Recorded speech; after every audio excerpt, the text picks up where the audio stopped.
بسم اللہ الرحمن الرحیم۔ کفار مکہ نے ان کی یہ حالت دیکھی تو ہنسے، اور ان میں سے اکثر لوگوں نے کہا، مسلمانوں کیوں اتنی سختیاں برداشت کر رہے ہو؟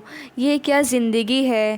نہ کھانے کی روٹی ہے، نہ پہننے کو کپڑے ہیں۔ افسوس ہے ایسی زندگی پر۔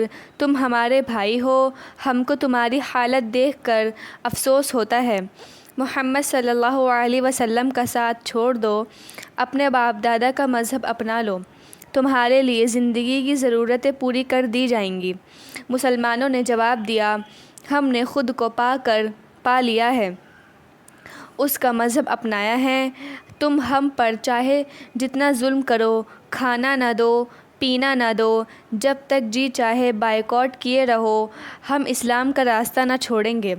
کفار مکہ کو یہ جواب بہت ناگوار گزرا، اور انہوں نے کہا، اگر تم مرنا ہی چاہتے ہو تو سسک سسک کر مرو، ہم کر ہی کیا سکتے ہیں۔ مسلمانوں نے حج کیا۔ حج سے فارغ ہونے کے بعد بازار میں پہنچے، کچھ سامان وغیرہ خریدا، اور پھر وہ درے میں چلے گئے۔ پھر پہرہ قائم کر دیا گیا۔ اس بار پچھلے ورشوں کے مقابلے زیادہ سختی کی گئی۔ دن گزرنے لگے، سن 990 شروع ہو گیا۔ یہ سال مسلمانوں پر بہت سخت گزرا۔ کھانے پینے کا سامان بہت جلد ختم ہو گیا اور فاقوں پر نوبت آ پہنچی۔ مرد اور عورتوں کو تو فاقہ کرتے کرتے گھاس اور پیڑوں کے پتے اور چھال وغیرہ جو مل گئی تھی کھا لیتے تھے، پر بچے یہ چیزیں نہ کھاتے تھے۔ وہ روتے تھے، ستو کے ایک گھونٹ کے لیے، کھجور کے ایک دانے کے لیے ترستے تھے، بھوک سے بے تاب ہو کر بے ہوش ہو جاتے تھے۔ انہیں موت سے قریب اور زندگی سے دور دیکھ کر ماں باپ کے کلیجے منہ کو آتے تھے، پر صبر کی سل سینے پر رکھ کر خدا کی رحمت کا انتظار کر رہے تھے۔ مسلمانوں نے اپنے چمڑے کے موزوں کو پانی میں بھگو کر نرم کیا، پھر بھون کر بچوں کو کھلا دیا۔ یہاں تک کہ چمڑے کے موزے بھی ختم ہو گئے اور بچے بھوک سے بے تاب ہو گئے۔ لیکن مسلمان بیچارے کرتے بھی تو کیا کرتے۔ عقیل عمر میں سب سے چھوٹا بچہ تھا۔ بھوک نے اس کو اتنا کمزور کر دیا تھا کہ اٹھ نہ سکتا تھا، ہر وقت پتھر کی چٹان پر کھڑا پڑا رہتا تھا۔ ماں باپ اس کی اس حالت کو دیکھتے لیکن وہ کرتے ہی کیا۔ عقیل پر غفلت طاری ہو گئی۔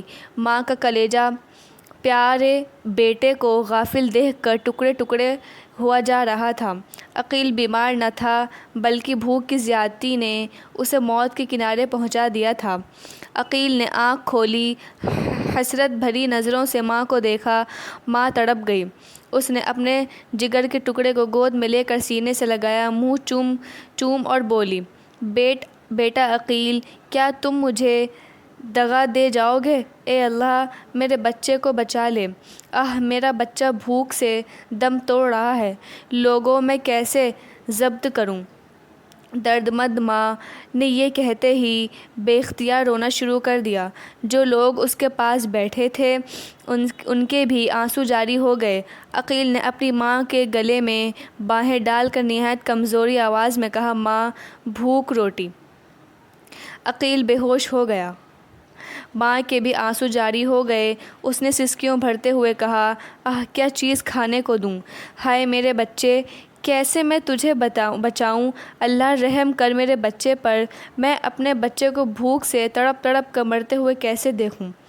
پاس ہی عقیل کا باپ بھی بچے کی حالت دیکھ کر رو رہا تھا۔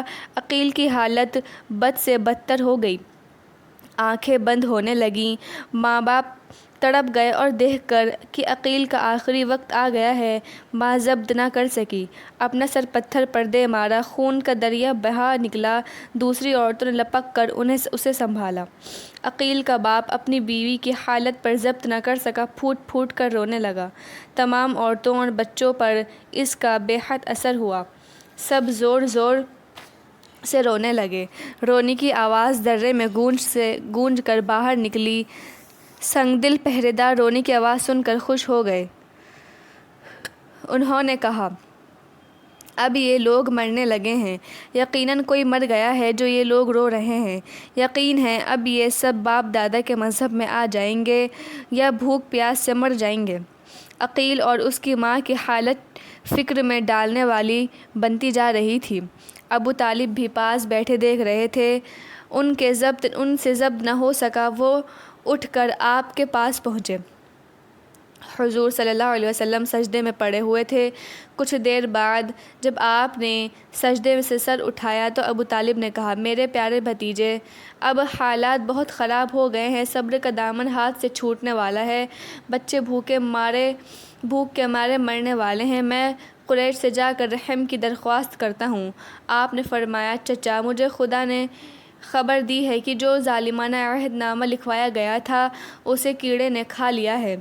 جس جگہ اللہ کا نام لکھا ہے وہی بچی ہے۔ تھوڑا اور رک جائیے، اللہ یقیناً مدد کرے گا۔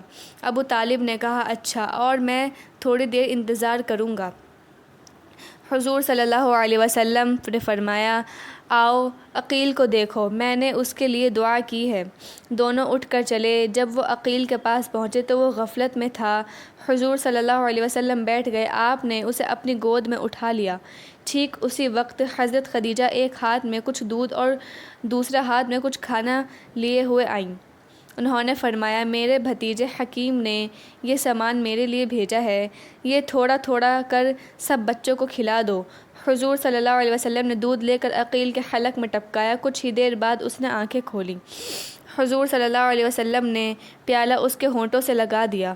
اس نے بڑی بے صبری سے دودھ پیا اور کچھ ہی گھونٹ میں تمام پیالہ خالی کر دیا۔ ابو طالب نے حضرت خدیجہ کی کھانا تمام بچوں میں بانٹ دیا۔ عقیل کی حالت سدھر گئی، ماں باپ کی جان میں جان آئی، تمام مسلمان خوش ہوئے۔ اب حضور صلی اللہ علیہ وسلم نے ابو طالب سے کہا کہ آج بائیکاٹ ختم ہو جائے گا۔ ابو طالب اٹھ کر روانہ ہوئے۔